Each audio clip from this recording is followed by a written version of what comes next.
Hello students, welcome to RNM academy channel.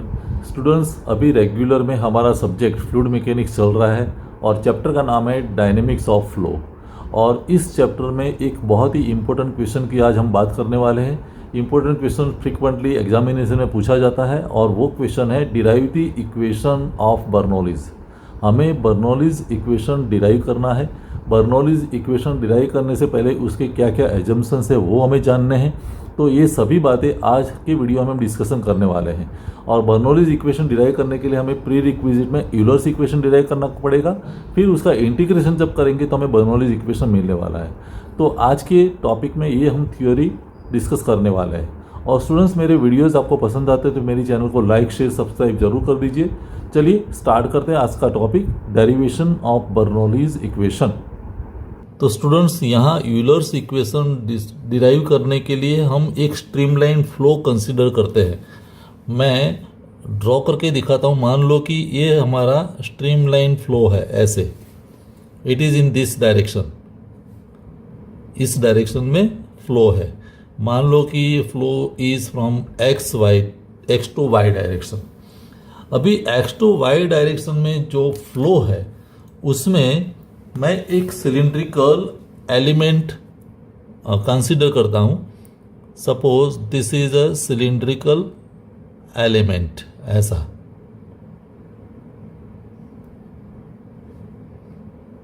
एक cylindrical element हमने consider किया है। This is a cylindrical element. अभी ये जो सिलिंड्रिकल एलिमेंट है स्टूडेंट्स, तो मान लो कि ये इसकी लेंथ है ds। सिलिंड्रिकल एलिमेंट जिसकी लेंथ हम एज्यूम करते हैं इट इज अ ds। और उसका जो क्रॉस सेक्शनल एरिया है ये दिस वन, या यहां से उस एरिया को हम कहेंगे dA। क्रॉस सेक्शनल एरिया हम एज्यूम करते हैं इट इज dA। तो ds उसकी लेंथ है और dA उसका क्रॉस सेक्शनल एरिया है। अभी ये जो एलिमेंट है सिलिंड्रिकल एलिमेंट, हमें इस डायरेक्शन में जो प्रेशर है इन दिस डायरेक्शन, क्योंकि सभी जगह प्रेशर अफेक्ट करता है, सिलिंड्रिकल जो सरफेसेस है उस पर अफेक्ट करेगा, लेकिन वो इक्वल और ऑपोजिट डायरेक्शन में होगा। लेकिन यहाँ जो प्रेशर लगेगा इस डायरेक्शन में, मान लो कि ये प्रेशर P है, इट इज P। और वैसे ही यहां जो प्रेशर लगेगा इन दिस डायरेक्शन, तो उसको हम एज्यूम करते हैं it is P plus dP। वो प्रेशर कितना है? P plus dP। यहां प्रेशर P और इस डायरेक्शन में प्रेशर P प्लस dP। तो इस प्रकार से ये प्रेशर लगता है। साथ में एग्जैक्टली यहां सेंटर से डाउनवर्ड डायरेक्शन में, लेट मी, उसका वेट की वजह से, तो यहां डाउनवर्ड डायरेक्शन में ये जो सिलिंड्रिकल एलिमेंट है और अंदर जो फ्लूइड है उसका वेट जो है वो वेट डाउनवर्ड डायरेक्शन में लगेगा, जिसको हम कहेंगे m into G. W is equal to mg। तो वेट है वो डाउनवर्ड डायरेक्शन में लगेगा। अभी ये वेट जो डाउनवर्ड डायरेक्शन में है उसके दो कंपोनेंट बनेंगे, एक हॉरिजॉन्टल और एक वर्टिकल कंपोनेंट। तो ये वर्टिकल कंपोनेंट होगा और ये होगा हॉरिजॉन्टल कंपोनेंट, ऐसे। अभी ये जो एंगल बनता है इस एंगल को हम कहेंगे theta. Try to understand it, theta. तो mg के दो कंपोनेंट, इस कंपोनेंट को हम कहेंगे mg साइन थीटा, और ये दूसरा जो फ्लो की डायरेक्शन में कंपोनेंट है इसको मैं यहां लिखता हूं it is a mg cos theta. mg cos theta. तो mg के दो कंपोनेंट मैंने दिखाए, mg sine theta and mg cos theta. अभी यूलर्स इक्वेशन का जो बेसिक थीम है वो मैं एक्सप्लेन कर दूं। यूलर्स इक्वेशन हम कैसे डिसाइड करेंगे? Newton's second law of motion हमें पता है, Newton's second law of motion, second law, और उसमें वो फोर्स का डेफिनेशन मिलता है, force is equal to M A, mass into acceleration. तो यहां हमें फोर्स की बात है और ये इक्वेशन के फॉर्म में हम रिप्रेजेंट करने वाले हैं यूलर्स इक्वेशन को। अभी जब बात निकली फोर्स की, स्टूडेंट्स पहले समझ लीजिए, फोर्स की जब हम बात करते हैं तो पहले भी मैंने बोला था कि फ्लूइड फ्लो में अलग अलग प्रकार के फोर्सेस है। कैसे फोर्सेस है?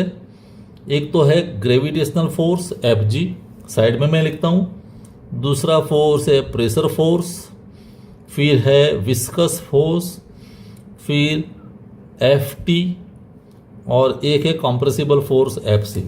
5 प्रकार के फोर्सेस लगते हैं फ्लूइड फ्लो में। लेकिन जब हम यहाँ सिलेंड्रिकल एलिमेंट कंसिडर करते हैं और जिस प्रकार का फ्लो हमने लिया है उसमें ये दोनों फोर्सेस प्रिडोमिनेंट है, Fg एंड Fp। ये 3 फोर्सेस जो है वो निग्लिजिबल है, तो उसको हम निग्लेक्ट करते हैं। ये निग्लिजिबल है तो उसको हम निग्लेक्ट करेंगे। तो मेन फोर्सेस सिर्फ 2 ही है, Fg एंड Fp। तो यहाँ जब फोर्स का इक्वेशन लगेगा तो हमें नेट फोर्स कैलकुलेट करना है, नेट फोर्स। और वो नेट फोर्स कैसे मिलेगा? Fg एंड Fp से। पहली बात, मास हमारे पास है और एक्सीलरेशन, ये तीनों का जब हम इक्वेशन रखेंगे, सिंप्लीफाई करेंगे, तब हमें यूलर्स इक्वेशन मिलने वाला है, राइट। अभी बात करते हैं फोर्सेस। कितने प्रकार के फोर्सेस लगते हैं? 2, Fg एंड Fp। पहले मैं बात करता हूं प्रेशर फोर्स की, try to understand it. Pressure force की मैं बात करता हूं, मैं इस फिगर के साइड में यहां लिखता हूं, ट्राई टू अंडरस्टैंड इट। पहले मैंने कंसीडर किया प्रेशर फोर्स, प्रेशर फोर्स, और प्रेशर फोर्स जिसको हम कहेंगे Fp, राइट। अभी प्रेशर हमारे पास 2 है, यहां से P लगता है, ये साइड से P प्लस dP लगता है। अगर प्रेशर P है तो फोर्स कितना होगा? देखो, फोर्स, प्रेशर का इक्वेशन क्या है? Pressure is equal to force upon area, right. तो अगर फोर्स की बात है, जो प्रेशर फोर्स कहा जाता है, तो वो दोनों का multiplication, F is equal to PA। तो वैसे यहां ये डायरेक्शन में जो प्रेशर लगता है वो कितना होगा? C, P into DA। तो प्रेशर फोर्स इस डायरेक्शन में जब बात करते हैं, इन direction of flow, in the direction of flow, जहां प्रेशर कितना है? P है, तो फोर्स कितना हुआ? P into DA, right. और वैसे ऑपोजिट डायरेक्शन में यहां प्रेशर कितना है? P प्लस DP है, तो उसकी वजह से जो प्रेशर फोर्स मिलेगा वो कितना होगा? P plus DP and multiplied by area DA। वहां भी एरिया तो DA ही है, तो ये प्रेशर फोर्स PDA और ये pressure force P plus DP into DA। इतनी बात समझ में आ गई।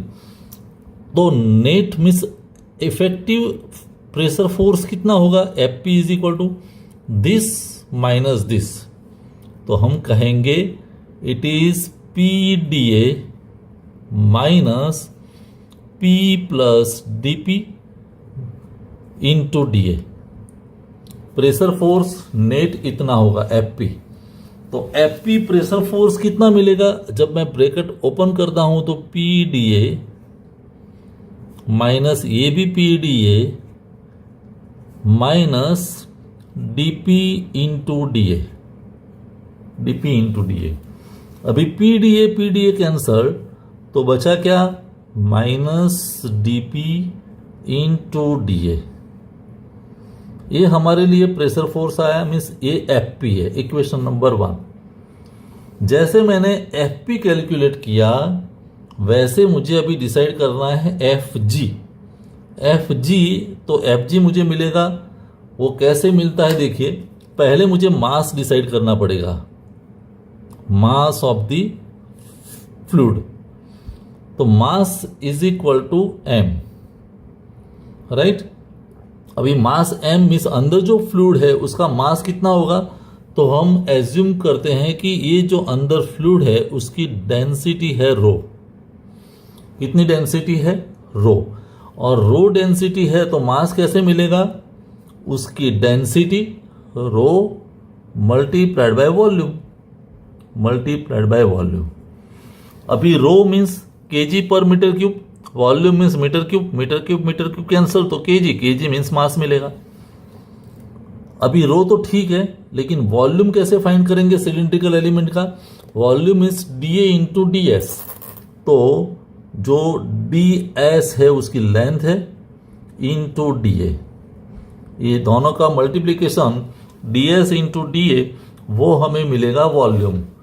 तो मास का इक्वेशन कैसा बना, rho D S into D A mass आया। अभी स्टूडेंट्स एक बात और समझ लीजिए कि जैसे मैंने सिलिंड्रिकल एलिमेंट यहां दिखाया है, तो सिलिंड्रिकल एलिमेंट का जहां एंड होता है, ट्राई टू अंडरस्टैंड इट। मैं कोई अलग कलर से आपको दिखाता हूं तो आपको समझ में आएगा। यहां मैंने एक, देखो, एक हॉरिजॉन्टल लाइन ड्रॉ कर दी और यहां से मैंने एक वर्टिकल लाइन ड्रॉ कर दी, ठीक है। तो ये राइट एंगल ट्रायंगल बना, this is right angle triangle. अभी ये एंगल थीटा है, देखो ये लाइन है तो ये एंगल थीटा है, तो ये एंगल भी थीटा हुआ ऊपर वाला। अभी ये एंगल थीटा, ये ds है। मान लो कि ये जो हाइट है ये यहां से लेके यहां तक, उसको मैं एज्यूम करता हूं उस हाइट को dz। हाइट कितनी ले मैंने, dz। तो अभी मैं cos थीटा का इक्वेशन रख सकता हूं राइट एंगल ट्रायंगल में। cos theta means adjacent side upon hypotenuse, क्योंकि ये हाइपोटेन्यूज बना और ये एडजेसेंट साइड हुई, तो मुझे इक्वेशन मिलेगा from that cos theta is equal two adjacent side means dz और हाइपोटेन्यूज मीन्स ds। तो इस प्रकार का मुझे cos थीटा का वैल्यू मिला, राइट। अभी हमारा Fg कितना होगा, Fg मीन्स ग्रेविटेशनल फोर्स। तो ये mg के दो कंपोनेंट है, mg cos theta and mg sin theta. अभी mg sin थीटा तो वर्टिकल है, परपेंडिकुलर है, तो उस फोर्स की इफेक्ट नेग्लिजिबल है, क्योंकि फ्लो की डायरेक्शन इस प्रकार है। अभी फ्लो इस डायरेक्शन में है, मीन्स हमें कंसीडर कौन सा करना है, mg cos थीटा। तो Fg जब मैं लिखता हूं, Fg it means it is mg cos theta, mg cos theta. अभी आपको पता चलेगा कि m की मैंने वैल्यू डिसाइड कर दी, cos थीटा की भी डिसाइड कर दी। तो m की वैल्यू क्या है, m की वैल्यू है रो ds dA, रो ds dA, फिर g mg and cos theta means dz upon ds। तो इस प्रकार का Fg मिलेगा। अभी आप देखें तो ds कैंसल हो गया, तो बाकी बचा क्या, rho g dA into ds, dA into dz, sorry dz। ये मुझे Fg मिला। तो ये equation number 2, try to understand it. ये इक्वेशन नंबर 2 हुआ। मुझे प्रेशर फोर्स ये मिला, मुझे ग्रेविटेशनल फोर्स ये मिला, दोनों फोर्स को हम कंसिडर करते हैं। तो अभी फोर्स की ओवरऑल इफेक्ट काउंट करनी पड़ेगी। तो कैसे काउंट करेंगे, try to understand from the figure. देखो प्रेशर फोर्स ये जो है वो ऊपर चलता है, हमारा जो ग्रेविटेशनल फोर्स है इस डायरेक्शन में आता है नीचे की ओर। तो effective force means Fp minus Fg वो करना पड़ेगा। मैं दूसरे पेज पर ले जाता हूं और F P minus F G करता हूं। तो students try to understand it. Net force जिसको हम कहते हैं net force is equal to हमारा इक्वेशन बनेगा pressure force minus gravitational force, F P minus F जी।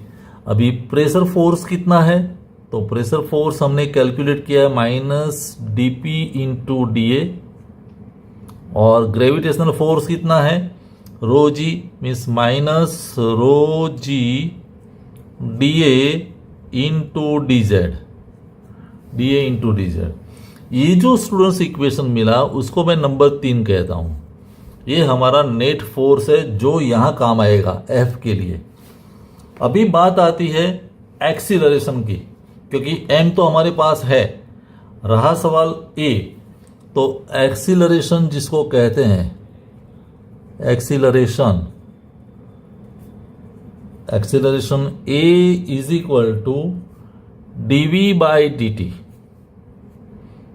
एक्सीलरेशन की डेफिनेशन ही है कि rate of change of velocity, तो change in velocity with respect to time, dv by D t. अभी dv by D t को मैं ऐसे भी लिख सकता हूं, is equal to DV by D S into D S by D t. एक डी एस नीचे लिखा, एक डी एस ऊपर लिखा, तो कैंसल्ड आउट, तो डीवी बाई डी टी रहता है। तो DV by D T is equal to DV by D S into D S by D T. लेकिन स्टूडेंट्स हमें पता है कि D S by D T is equal to V, उसको हम क्या कहते हैं, V, displacement with respect to time. तो हम यहां ऐसा लिख सकते हैं कि DV by D S into V. तो कहने का मतलब ए इज इक्वल टू मुझे मिला v into dv by D s, dv by D s. तो ये मुझे वैल्यू मिली एक्सीलरेशन की। Acceleration is equal to v into dv by D s. अभी हमारे पास सभी मटेरियल है। एफ मीन्स ये नेट फोर्स, एम की वैल्यू हमारे पास है rho D s d a, and acceleration वो भी हमारे साथ है। तो तीनों को हम अप्लाई करके ये इक्वेशन लिख सकते हैं, वो मैं आगे वाले पेज में रिप्रेजेंट करता हूं। तो students F is equal to M A का जब हम इक्वेशन लगाते हैं, F is equal to mass into acceleration, तो F मीन्स हमारा नेट फोर्स, इक्वेशन नंबर 3। तो F की जगह मैं ऐसा लिखता हूं minus D P D A minus rho G D A D Z is equal to mass. तो मास का इक्वेशन हमने डिसाइड किया था, मास कितना है, देखो मैं यहां दिखाता हूं, mass is equal to rho D s d a. तो mass is equal to rho D S into D a, right. और acceleration means v into dv by D s, v into dv by D s, ऐसा मैंने लिख दिया M A के लिए।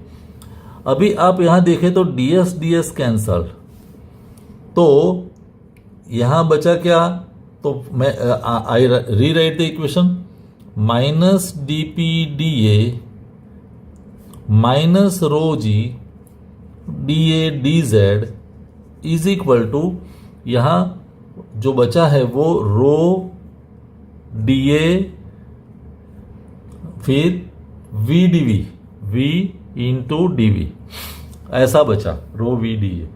अभी एक कंप्लीट इक्वेशन को मैं डिवाइड कर रहा हूं, कैसे, dividing it by minus rho D A. Try to understand it. मैं माइनस रो डी ए से डिवाइड कर रहा हूं। तो इंडिविजुअल टर्म को जब डिवाइड करेंगे तो कैसा मिलेगा, देखिए minus D P D a था, उसको मैंने डिवाइड किया minus rho into D A, फिर माइनस ऊपर था rho G D A D z, उसको भी मैंने डिवाइड किया minus rho D a, is equal to यहां क्या बचा था, rho v D v d a, उसको भी मैंने डिवाइड किया माइनस रो डी ए, तो जब डिवाइड करते हैं तो क्या होगा, देखिए डी ए कैंसल और माइनस माइनस प्लस, तो यहां बचा dp अपॉन रो। अभी यहां डी ए कैंसल्ड, रो भी कैंसल्ड, और minus minus plus means plus, ऊपर क्या बचा g into D Z, G into D Z is equal to, यहां डी ए कैंसल्ड, रो भी कैंसल्ड, तो बचा minus v into DV, v into DV. अभी रीराइट करके v minus V D V को मैं लेफ्ट साइड लाके रखता हूं तो क्या होगा, therefore dp upon rho plus g into D Z plus v into D V is equal to 0। और ये जो फॉर्म हमें मिला वो यूलर्स इक्वेशन का फॉर्म है। सो दिस इक्वेशन, ये जो इक्वेशन का फॉर्म मिला 3 टर्म में, this equation is known as Euler's equation, Euler's equation. तो स्टूडेंट्स, ये जो यूलर्स इक्वेशन मिला, इसी इक्वेशन को हम आगे बढ़ाते हैं। Let me write Euler's equation again, dp by rho plus g into D Z plus v into D V is equal to 0। ये हमारा यूलर्स इक्वेशन है जो अभी हमने डिराइव किया। जब ये यूलर्स इक्वेशन जो हमें मिला, उसको जब हम इंटीग्रेट करते हैं, इंटीग्रेशन, तो इंटीग्रेशन की वजह से हमें जो नया इक्वेशन मिलेगा उसको हम कहते हैं बर्नौलीज इक्वेशन, बर्नौलीज इक्वेशन। तो इंटीग्रेशन कैसे करते हैं, देखिए देयरफॉर ये dp बाय रो है, तो integration of dp by rho plus integration of g into D Z plus integration of v into D V is equal to 0। Means यहाँ अभी आएगा कांस्टेंट, हमने इंटीग्रेशन किया। अभी इंटीग्रेशन में एक हम मान ले कि ये जो फ्लो की बात कर रहे हैं वो फ्लो इनकॉम्प्रेसिबल है, याद रखें, द फ्लो इज इनकॉम्प्रेसिबल। और अगर फ्लो इनकॉम्प्रेसिबल है मीन्स हमारा जो रो है, density, rho is constant, density constant रहेगी। तो होगा क्या, डेंसिटी कांस्टेंट है तो मैं ऐसे कर सकता हूँ 1 अपॉन रो जो कांस्टेंट है वो बाहर आएगा, यहाँ हम लिखेंगे इंटीग्रेशन ऑफ dp प्लस यहाँ g कांस्टेंट है, इंटीग्रेशन ऑफ dz प्लस ये v into D V is equal to constant, ऐसा हम लिखेंगे कांस्टेंट। अभी dp का इंटीग्रेशन करेंगे तो p मिलेगा, तो यहाँ final p upon rho, 1 upon rho तो था ही, प्लस g और डी जेड का इंटीग्रेशन z, तो g into Z plus v into D V का इंटीग्रेशन होगा V square by 2, V square by 2 is equal to constant, is equal to constant. अभी ये कंप्लीट 3 टर्म जो है उसको मैं g से डिवाइड कर देता हूँ, तो क्या होगा p divide by rho G plus यहाँ g गया तो ओनली z, और यहाँ V square by 2g is equal to constant.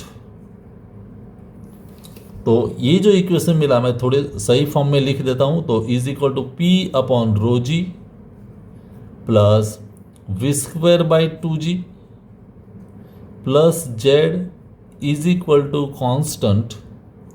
इस इक्वेशन को हम बर्नौलीज इक्वेशन कहते हैं। ये इक्वेशन जो मिला, this equation is Bernoulli's equation. तो बर्नौलीज इक्वेशन कहाँ से डिराइव हुआ, यूलर्स इक्वेशन पर से। और बर्नौलीज इक्वेशन में 3 टर्म है, p upon rho G, V square by 2g and z। अभी बात करते हैं जो पी बाय रो जी है, पी बाय रो जी पहला टर्म, जिसको हम कहते हैं pressure energy, pressure energy per unit weight, per unit weight, याद रखें पर यूनिट वेट, या उसका दूसरा नाम है pressure head, pressure head, the meaning is same, pressure energy per unit weight या प्रेशर हेड। अभी v²/2g जो है इसको हम कहेंगे kinetic energy, kinetic energy per unit weight, per unit weight, या उसका दूसरा नाम है काइनेटिक हेड या वेलोसिटी हेड, काइनेटिक हेड या वेलोसिटी हेड। और जो थर्ड टर्म जो है z, तो z को हम कहेंगे potential energy, potential energy per unit weight, per unit weight, या इसको हम कहेंगे पोटेंशियल हेड, पोटेंशियल हेड। तो कहने का मतलब बर्नौलीज इक्वेशन में 3 टर्म है, एक है प्रेशर हेड, दूसरा है काइनेटिक हेड और तीसरा है पोटेंशियल हेड। तो ये जो कंप्लीट फॉर्म मिला, this equation is known as Bernoulli's equation, Bernoulli's equation. I hope it is clear. अभी ये बर्नौलीज इक्वेशन हमने डिराइव तो कर दिया यूलर्स इक्वेशन पर से, लेकिन इसके लिए कौन से एजम्पशंस हमें रखने हैं, ये कौन से एजम्पशंस पर ये बर्नौलीज इक्वेशन डिराइव हुआ, उसकी थोड़ी बात कर लेते हैं। Then I conclude this video. Of course video थोड़ा लंबा हुआ है, लेकिन बर्नौलीज इक्वेशन डिराइव करने के लिए यूलर्स इक्वेशन डिराइव करना जरूरी था, तो उसको डिराइव किया। बर्नौलीज इक्वेशन के 3 टर्म हमने समझ लिए, pressure energy, kinetic energy and potential energy. अभी कौन से एजम्पशंस है वो समझ लेते हैं। तो स्टूडेंट्स, ये हमारा बर्नौलीज इक्वेशन है, P/ρg plus v²/2g plus z is equal constant, pressure energy, kinetic energy and potential energy.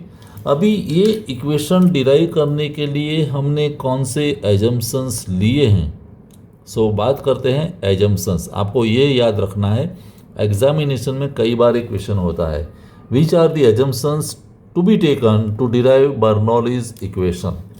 तो सबसे पहला एजम्पशन जो हमने लिया कि यहाँ जो फ्लूइड है, द फ्लूइड इज आइडियल। किस प्रकार के फ्लूइड की बात की हमने, एजम्पशन में हमने क्या लिया है, the fluid is ideal. Ideal means यहाँ जो फ्लूइड की विस्कोसिटी है वो 0 है, विस्कोसिटी इज इक्वल टू 0। तो ये पहला assumption, the fluid which is considered here is an ideal fluid. Ideal fluid means viscosity इसकी 0 है। अभी बात करते हैं second assumption, the flow is steady flow. किस प्रकार का फ्लो है, steady flow. So the flow is steady flow. तीसरा एजम्पशन है, the flow is incompressible. Flow कैसा है, इनकम्प्रेसिबल। इनकम्प्रेसिबल है मीन्स डेंसिटी कांस्टेंट है। और फोर्थ एजम्पशन है, the flow is irrotational, irrotational. तो मेन ये 4 एजम्पशंस आपको याद रखने हैं, और on the base of this assumptions Bernoulli's equation काम करता है। तो स्टूडेंट्स, आज का वीडियो ऑफ कोर्स थोड़ा लंबा हुआ है। सबसे पहले हमने यूलर्स इक्वेशन की बात की, फिर उस पर से इंटीग्रेशन करके हमने बर्नौलीज इक्वेशन डिराइव किया, और बर्नौलीज इक्वेशन में सर्टेन एजम्पशंस हमने रखे उसकी बात की। आई होप सभी बातें आपको समझ में आई होगी। मिलेंगे नेक्स्ट वीडियो में। Thank you for watching, thank you very much.